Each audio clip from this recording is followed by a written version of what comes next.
rain drummed against the windshield. Bruno sat rigid in his black sedan, staring at nothing through the downpour. He glanced toward the sidewalk. His chest tightened. A woman huddled there beneath a cardboard sign, gaunt, trembling as she extended a paper cup toward passing strangers. But that face, even through the grime and exhaustion, he recognized it. Iris, the wife who abandoned him and their 2-year-old son 3 years ago without a single word. Why was she begging on the street? And what happened during those 3 missing years? Bruno's hands gripped the steering wheel until his knuckles whitened. 3 years of silence. 3 years of raising Ethan alone while building his tech company into an empire worth hundreds of millions. 3 years of convincing himself he was better off without her. The light turned green. Cars behind him honked. Bruno didn't move. He threw the car into park and stepped into the rain. Cold water soaked through his suit immediately. He crossed the street, each step heavier than the last. Up close, she looked worse. Her clothes hung loose on a frame that seemed barely able to support itself. The cardboard sign beside her read, "Please help. God bless." Her hands shook so violently the cup rattled against the pavement. Iris! The woman's head snapped up. Her eyes went wide with terror. She scrambled backward, knocking over the cup. Coins scattered across the wet sidewalk. "No," Iris whispered. Her voice came out hoarse, broken. "No, please!" Bruno crouched down slowly. Rain pounded against his shoulders. "It's me," he said quietly. "It's Bruno." Recognition flickered across her face, then something worse than fear. Shame. "I'm sorry. I'm so sorry. I'll go. Her legs gave out. Bruno caught her before she hit the ground. She weighed almost nothing. "When did you last eat?" Bruno asked. Iris didn't answer. Her eyes had gone distant, unfocused. She flinched when he touched her shoulder. Bruno lifted her carefully, carrying her back to his car. She didn't resist, just stared straight ahead like she wasn't entirely present. He settled her into the passenger seat and turned the heat on full blast. The drive to his estate took 20 minutes. Iris said nothing the entire time. Bruno's mind raced. What was he doing? She left him. She abandoned their son without explanation. But seeing her like this, broken, terrified, barely alive, erased every angry speech he'd rehearsed. The gates to his property opened automatically. Iris's eyes widened slightly as the mansion came into view.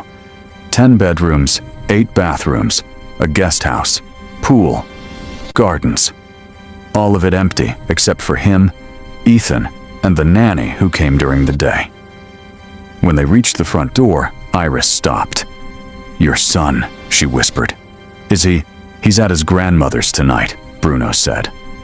Relief crossed her face. Inside, he led her to a guest suite on the first floor. "There are clean towels in the bathroom. I'll bring you some clothes, and I'm calling a doctor." Iris's head snapped toward him. "Please, don't. You need medical attention. I'm not asking." He left before she could argue. His phone was already out, dialing his private physician. Dr. Mitchell arrived within the hour. Bruno paced the hallway while the examination took place. The door finally opened. "She's severely malnourished," the doctor said quietly. "Dangerously underweight. Anemic. Signs of prolonged stress and exposure. I've started her on an IV. She'll need careful monitoring." "Can she talk?" "Physically, yes. But Mr. Hayes, that woman has been through significant trauma. She shows signs of severe anxiety, possibly PTSD. Be gentle." After the doctor left, Bruno knocked softly and entered. Iris lay in the bed, propped up by pillows. The IV line ran into her arm. She'd showered. Her hair was damp, darker now. Without the grime, he could see her face clearly. The woman he'd loved. Older now, haunted, but still her. "Thank you," Iris said to the wall, "for helping me. I'll leave as soon as I can." "You're not leaving." Her eyes finally met his. They were the same green he remembered, but emptier. I can't stay here. Why not? Because I don't deserve your kindness. Because I ruined everything. Bruno pulled a chair close to the bed. I spent 3 years hating you. 3 years wondering what I did wrong. 3 years trying to explain to our son why his mother didn't want him. Iris flinched. But seeing you out there tonight, I realized something. Whatever happened, it wasn't because you were living some better life without us. Tears slipped down Iris's face. So I need to know, Bruno said. Why did you leave? And how did you end up on that street? Iris was quiet for so long, he thought she wouldn't answer. I thought I was protecting you, she whispered. I thought if I stayed, someone would kill me. And maybe hurt you and Ethan too. Bruno's blood went cold. What are you talking about? Iris closed her eyes. Not tonight. I can't. Not tonight! Bruno wanted to push, wanted to demand answers, but Dr. Mitchell's words echoed in his mind. Be gentle. Get some rest. We'll talk when you're ready. He was almost to the door when Iris spoke again. Is he okay? Ethan, is he happy? Bruno turned back. He's a good kid. Smart. Funny. He asks about you sometimes. Iris covered her face with her hands. Her shoulders shook silently. Bruno left her to grieve in private. He climbed the stairs to his own room and sat on the edge of his bed. The rain had finally stopped. His ex-wife was downstairs. Someone tried to kill her. That's what she'd said. Someone made her so afraid she spent 3 years on the streets rather than come back.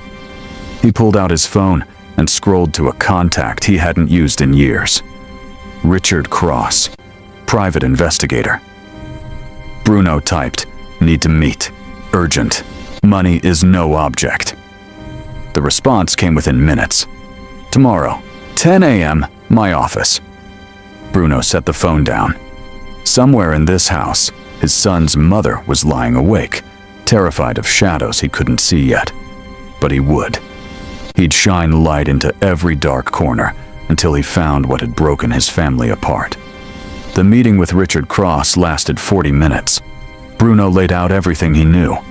A wife who vanished 3 years ago. A threat he never saw coming. Cross listened, taking notes. I'll need access to your home. Security footage from back then if you still have it. Phone logs. Anyone who had contact with your wife before she disappeared. Whatever you need. And I'll need to talk to her.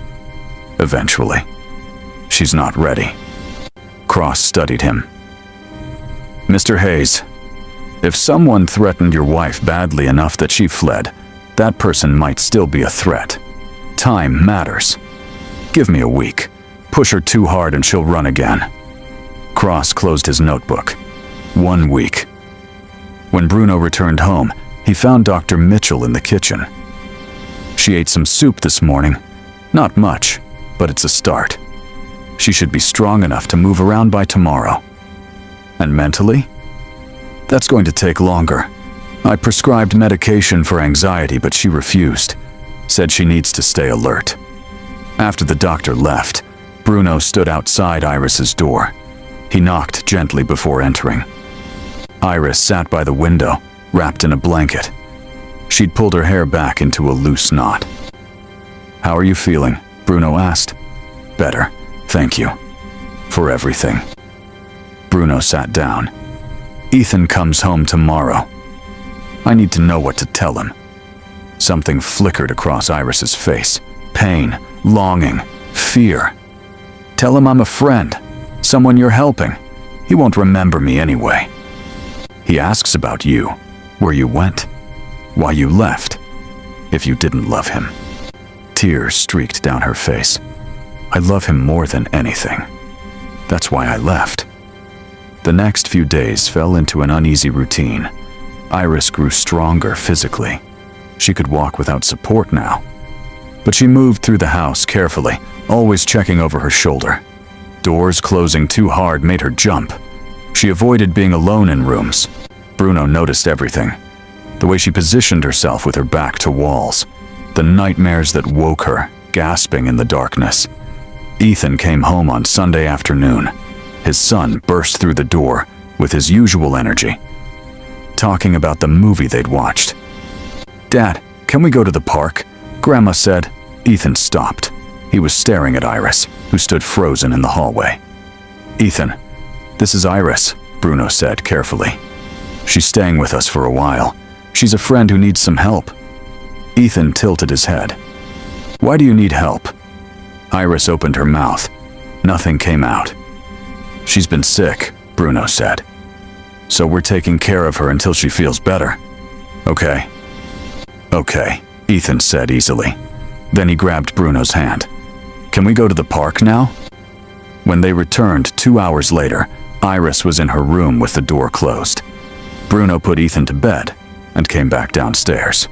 He poured himself a whiskey and stood by the window, watching the city lights spread out below. Footsteps made him turn. Iris stood in the doorway, wrapped in an oversized cardigan. Her eyes were red. "I saw him through the window when you put him to bed. He's so big now." Bruno said nothing, just waited. "I need to tell you what happened," Iris said. "I need you to understand why I did what I did." She moved to the couch and sat down carefully. Bruno took the chair across from her. 3 years ago, Ethan was 2 years old," Iris began. "You were working on that big merger. You were at the office 18 hours a day." Bruno remembered. It had been the deal that launched his company into the major leagues. "I started getting letters. Anonymous. They came to the house. Someone slid one under our door at 3 in the morning while we were sleeping. What did they say? Leave Bruno or die." Iris's voice dropped to almost nothing. Over and over. Different threats. But always the same message. Bruno's blood went cold. "I thought it was a prank at first. But then I started noticing things. Someone following me. A car parked outside our house at odd hours. Footsteps behind me when I walked in the neighborhood. Why didn't you tell me?" "I tried. Remember that night I said we needed to talk? You got a call from your partner. You left. It was 2 in the morning before you came home and I was already asleep." Bruno did remember. Vaguely. He'd thought it was something small. "Then one night, I woke up and the bedroom window was open. I know I locked it, but it was open. Wide open. And there were muddy footprints on the windowsill. Jesus, I was terrified. But you were in New York for the week. I told myself I was being irrational. Hormones. Paranoia." She wiped her face. "Then it happened. I was crossing the street near our house. Daytime. Bright sun. I looked both ways. And a car came out of nowhere. It aimed right at me, Bruno. It didn't swerve. Didn't brake. It hit me and drove away." Bruno's hands gripped the armrests. "The accident. You told me it was a hit and run." "It was. But it wasn't an accident. Someone was trying to kill me. I almost lost Ethan that night. The doctor said it was a miracle he survived." She looked up at Bruno with hollow eyes. "After that, I couldn't think straight. I was so afraid. All the time. I kept thinking about who could hate me enough to do this. And I kept coming back to your mother. She never wanted us together. She told me at our wedding that I'd never be good enough for you." Bruno's chest constricted. His mother had never hidden her disapproval. But murder? I couldn't prove it. I had no evidence. Just letters with no fingerprints and a car that was never found. Who would believe me? Your own mother? I thought if I told you, you'd think I was crazy. "I would have believed you," Bruno said, but his voice lacked conviction. "Would you?" Iris met his eyes. "Would you really have believed your wife over your own mother with no proof?" Bruno wanted to argue, but he'd been so absent during those months. So focused on work. "I decided the only way to keep Ethan safe was to leave. If I disappeared, whoever wanted me dead would stop. You could raise our son in peace. So you signed divorce papers and vanished. I made it look like I wanted out, like I'd found someone else. I thought if you hated me, it would be easier. You'd move on. I never forgot you, Bruno said quietly. Iris's face crumpled. I lived in shelters. Cheap motels when I could find work. Eventually, even that ran out. I couldn't use my real name. Couldn't apply for jobs that needed background checks. I just disappeared into the streets. And every day, I told myself Ethan was safe, that it was worth it. Silence filled the room. Bruno's mind raced through 3 years of anger, pain, and confusion. I'm going to find who did this, Bruno said finally. His voice was ice. And they're going to pay. Iris shook her head. It's been 3 years. It's over. It's not over until I have answers. The next morning, Bruno drove to the old house where he and Iris had lived. A small 2-bedroom he'd been meaning to sell for years. The realtor was pushing for a quick sale, which meant clearing out everything inside. He unlocked the door and stepped into stale air and dust. Furniture sat covered in sheets. Boxes lined the walls. He started in the bedroom. Most of Iris's things were gone, but his old clothes still hung in the closet. Some books, photo albums. Behind the dresser, wedged against the wall, he found a small plastic case. Bruno pulled it free. Inside was a hard drive labeled Security Cam Backup in Iris's handwriting. The date was 3 days before she disappeared. His pulse quickened. He grabbed the drive and headed straight home. His office had top-of-the-line equipment. He connected the drive and waited while old files loaded. After several minutes, grainy security footage appeared on screen. Bruno fast-forwarded through hours of nothing.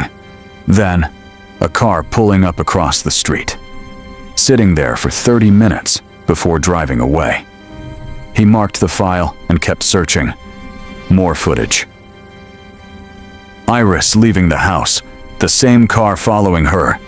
Then the moment that made his blood run cold. Iris crossing the street in broad daylight, the car accelerating from a parked position. The impact. Iris falling. The car speeding away. Bruno zoomed in on the driver's window. The quality was terrible, but he could make out a figure. Female, dark hair. And when she reached to shift gears, her hand appeared in frame. On the back of that hand was a distinctive scar. Crescent moon shaped, pale against tanned skin. Bruno stared at the screen. He knew that scar. He'd asked about it once during a late night at the office. The woman had laughed and said she'd burned herself on a stove as a child. Kelly, his secretary, his trusted right hand for 5 years.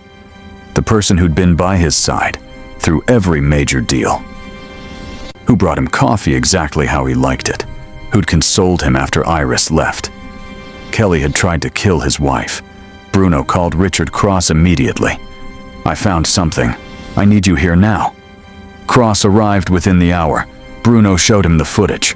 The investigator watched in silence. That's your secretary, Cross said finally. Kelly Mitchell. Yes. We need to be smart about this. If she did this 3 years ago, she might try again now that your ex-wife is back. We should set a trap. Bruno's mind was already working. She doesn't know I found the footage.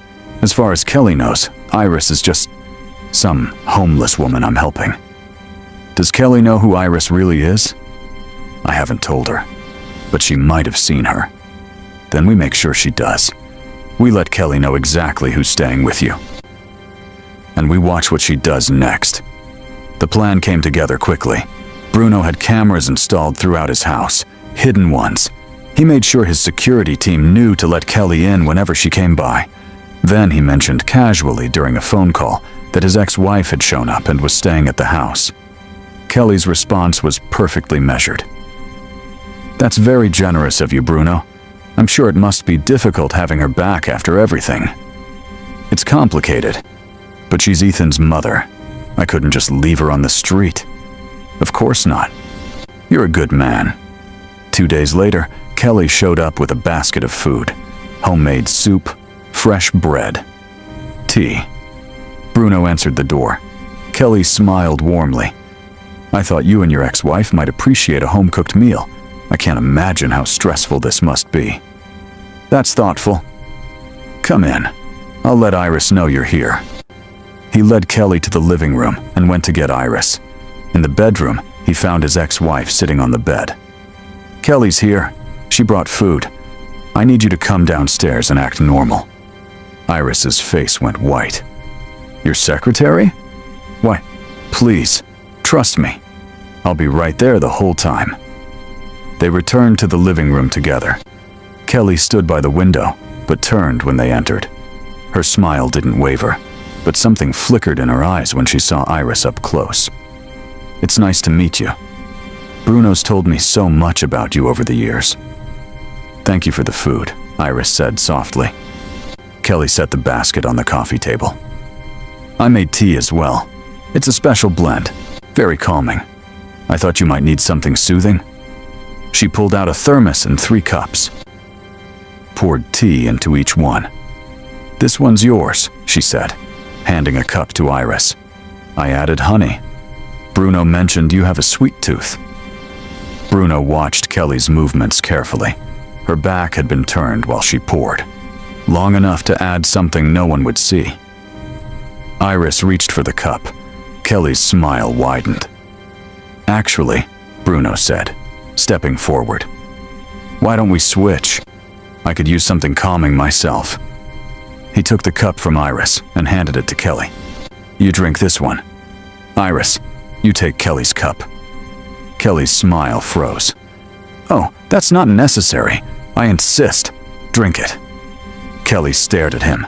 The mask finally slipped. Her expression went cold. "You know, I found the security footage. I know you tried to kill her.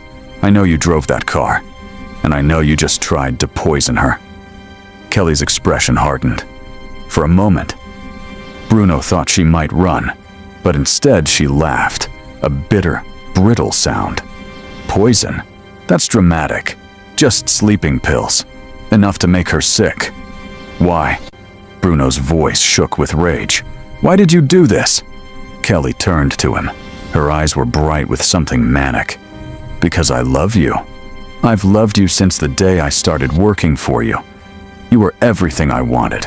Smart, ambitious, driven. We were perfect together. And then there was her." She spat the word at Iris. "She was nothing. A freelance artist with no ambition. She was holding you back, making you soft. I knew if I could just get rid of her, you'd see that. You'd see me. So you terrorized her. You tried to kill her and our unborn child. I wanted her gone. I didn't care how. I sent the letters. I followed her. I broke into your house. And when none of that worked, I borrowed my brother's car and waited for the right moment. I would have finished it too, if she hadn't run away." "Why didn't you look for her?" Kelly shrugged. "I thought she left you for another man. The divorce papers made that clear enough. I was thrilled. You were heartbroken, yes, but you were also free. I stayed close, comforted you, waited for you to realize we belonged together." She looked at Iris with pure hatred. "And now she's back, ruining everything again. I couldn't let that happen." The front door burst open. Richard Cross entered with 2 police officers. They'd heard everything through the hidden microphones. Kelly didn't resist when they cuffed her. As they led her away, she looked back at Bruno one last time. "I did it for us. You'll see. Eventually you'll understand." Then she was gone.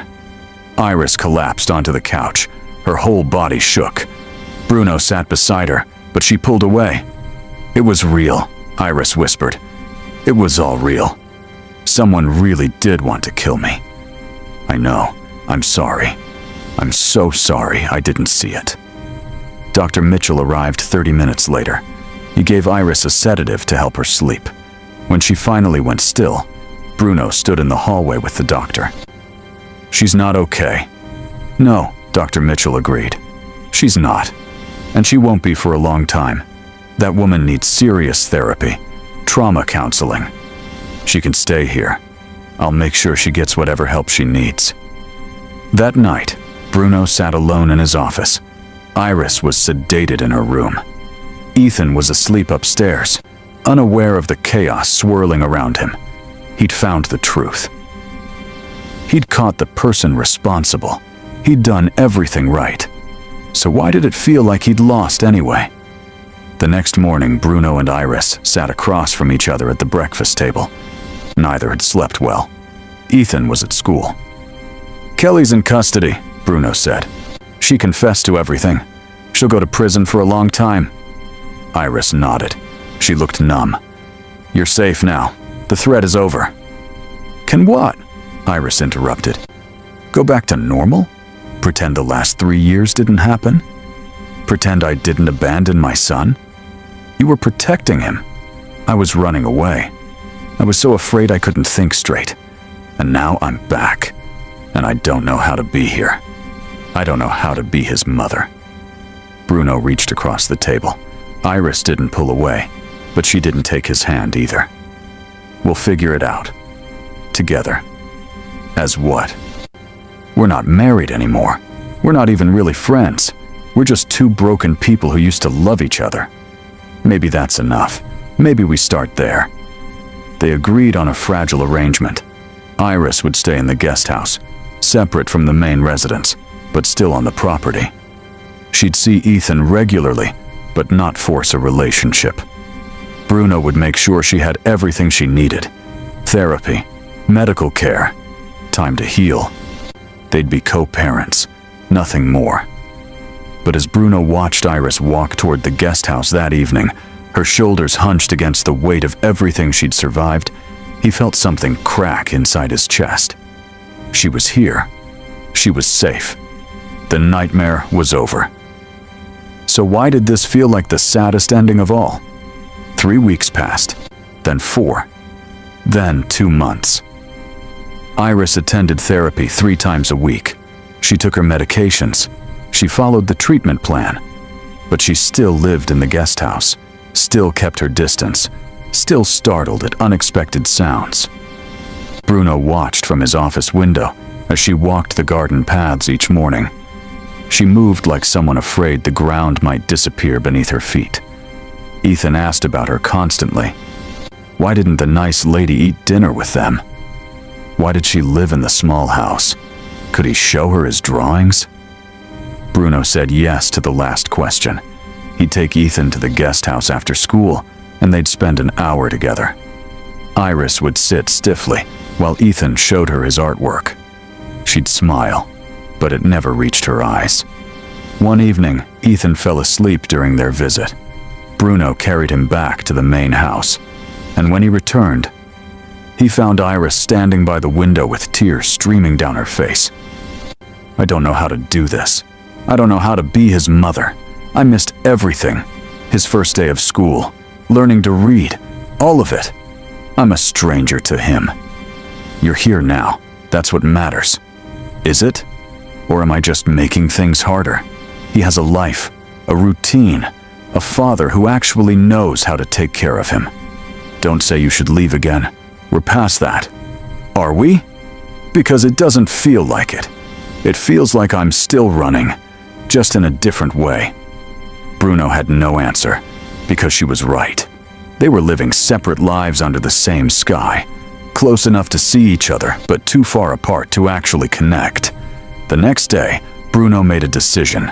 He couldn't force Iris to heal faster, but he could stop treating her like glass that might shatter. That evening, he knocked on the guest house door. Iris answered, looking exhausted. "Have dinner with us, tomorrow night, in the main house, as a family." Iris started to shake her head. "Please, Ethan's been asking, and I think it's time we stopped pretending this arrangement is working." The next evening, Iris appeared at the front door at exactly 6 o'clock. She wore a simple dress Bruno remembered from years ago. Ethan lit up when he saw her. "You're eating with us." They sat at the dining table together. Bruno had cooked, nothing fancy, just pasta and salad. But it felt monumental, the 3 of them in the same space, sharing a meal. Ethan chattered through dinner about his day at school. Iris listened, actually smiled a few times. Real smiles that reached her eyes. Bruno felt something shift in his chest. After dinner, Ethan asked if Iris wanted to see his room. She looked at Bruno, uncertain. "Go ahead." He watched them disappear upstairs, heard Ethan's excited voice explaining his toy collection. For the first time in months, the house felt like a home. They made it a routine. Dinner together twice a week, then 3 times, then most nights. Iris slowly became part of their daily life. She helped Ethan with homework, read him stories before bed, started painting again, small pieces at first, then larger canvases. Bruno found himself looking for excuses to talk to her, asking her opinion on business decisions, discussing Ethan's progress at school. Just being in the same room felt easier than it had in years. One night, after Ethan went to bed, they sat in the living room with coffee. Rain drummed against the windows, the first real storm since the night Bruno found her. "I talked to my lawyer today about custody. I want to make it official, that I'm Ethan's mother, that I have rights." Bruno set down his cup. "Of course. I'll have my lawyer draw up whatever you need. Thank you. For everything. For not giving up on me, even when I gave up on myself. I never gave up. I was angry, hurt. But I never stopped." He caught himself. Never stopped what? Loving her? Missing her? Hoping she'd come back. Iris looked up. Something in her expression made his breath catch. Never stopped what? Before Bruno could answer, a crack of thunder shook the house. Iris jumped violently, coffee spilling across the table. She was on her feet instantly, backing toward the wall. "It's just thunder. You're safe." But Iris wasn't hearing him. Her eyes had gone distant. Her breathing came fast and shallow. "Iris, look at me. You're here. You're safe." She shook her head. Tears streamed down her face. "I can't do this. I thought I could, but I can't." Another crash of thunder. Iris bolted for the door. "Iris, wait!" But she was already running. Out the front door, into the storm. No coat. No shoes. Bruno grabbed his jacket and went after her. Rain hit him like a wall. He could barely see through the downpour, but he spotted her heading toward the garden, toward the gate that led to the street. "Iris, stop!" She stumbled near the fountain. Bruno caught up and grabbed her arm. She spun on him, eyes wild with panic. "Let me go. I have to go. I'm going to hurt you. I'm going to hurt Ethan. I ruin everything." "That's not true," Bruno said firmly, holding her shoulders. "Look at me. That's not true." "Yes, it is. I left him. I abandoned my baby. What kind of mother does that? A terrified one. A person who thought she was protecting the people she loved. You made the wrong choice, but you made it out of love. It doesn't matter. The damage is done." Bruno pulled her closer. She collapsed against him. "You don't have to fix it alone. You never did. That was the mistake we both made. You thought you had to handle everything yourself, and I was too blind to see you were drowning." Iris's hands clutched his jacket. "I'm so tired, Bruno. I'm so tired of being afraid, of feeling broken." "Then stop trying to be normal. Normal is overrated. Just try to be here, present. That's enough." They stood in the rain for a long time. Eventually, Iris's breathing steadied. She pulled back slightly, looking up at him with red, swollen eyes. "I never stopped loving you. Through everything. Through all the fear and pain and years of running. I never stopped." A muscle worked in Bruno's jaw. "I never stopped either. I tried. God knows I tried. But I couldn't. What do we do now? We start over. Not where we were, where we are. Two broken people who love each other trying to figure out how to be a family again." Iris touched his face with trembling fingers. "I don't know if I can be what you need. You're already what I need. You're here. You're trying. That's everything." He kissed her then, soft and careful. like something precious he'd thought lost forever. She kissed him back with years of longing and regret and hope all tangled together. When they finally went back inside, soaking wet and exhausted, they found Ethan sitting on the stairs in his pajamas. "Why are you wet?" Iris knelt in front of him. "I had a bad dream. Your dad helped me feel better." Ethan wrapped his small arms around her neck. "I have bad dreams too sometimes. Dad says hugs help." Iris held him tight, crying silently into his shoulder. Bruno watched his family piece itself back together, one moment at a time. The healing wasn't instant. There were setbacks, more nightmares, more moments of panic. But they faced them together now. Iris moved into the main house a month later. She took the bedroom down the hall from Bruno's, separate but close. They went to therapy together, learned to communicate, learned to trust again.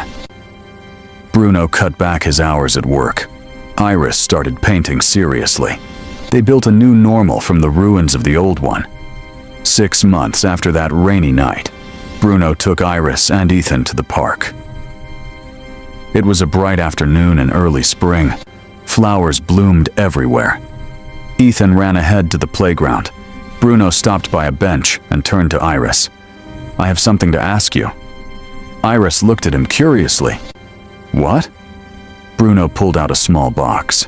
Inside was a simple silver band, nothing like the elaborate ring he'd given her the first time.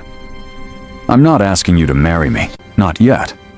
You're not ready, and honestly, neither am I. But I want you to have this as a promise, that I choose you, today, tomorrow, every day, after, no matter how hard it gets." Iris's eyes filled with tears. "You don't have to answer now. Take your time." "Yes," Iris interrupted. She was smiling and crying at the same time. "Yes, I choose you too. Every day."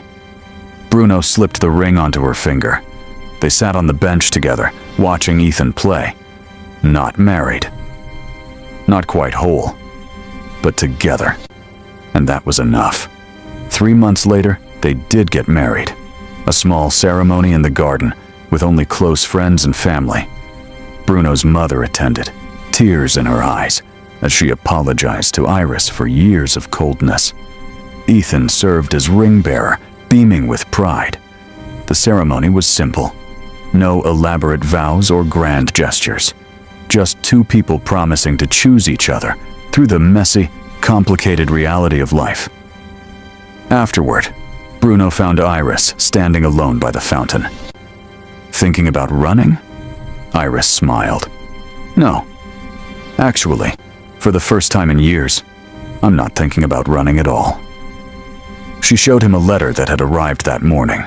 Kelly's handwriting. Brief, simple, an apology from prison. "Are you going to respond?" "Eventually. Not because she deserves it, but because I need to let go of the anger. For me." Bruno pulled her close. "You're stronger than you think. We're stronger. Together."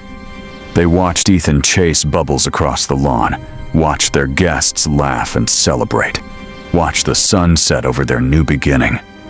Later that night, after everyone had gone home, the 3 of them sat on the porch swing, Ethan between his parents, already half asleep.